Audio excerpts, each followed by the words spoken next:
ఉంది వాళ్ళకి.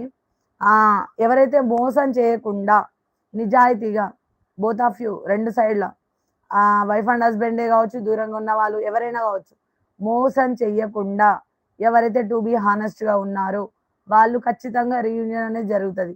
మీరు ఎక్స్‌పెక్ట్ చేయని విధంగా మీరు కూడా ఎక్స్‌పెక్ట్ చేయరు. ఎవరైతే అన్ని ఆశలు వదులుకొని ఇక మా జీవితం సంకనాగిపోయింది ఇంక అంతే. ఏం జరగదిగ.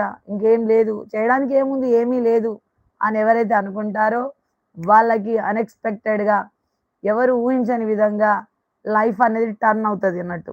అంటే మనం ఒకరి చెడు అనేది కోరుకోకుండా, ఒకరి గురించి నీచంగా మాట్లాడకుండా, మంచి అంటే నువ్వు మంచి కోరుకోకున్నా పర్వాలేదు గానీ, చెడు మాత్రం కోరుకోవద్దు. అర్థమైందా? ఎప్పటికైనా సరే ఖచ్చితంగా కలుస్తారు. ఓకే. నమ్మకం అనేది ఉండాలి. మరి ఓవర్ యాక్షన్, మరి ఓవర్ యాటిట్యూడ్, ఓవర్ మాటలు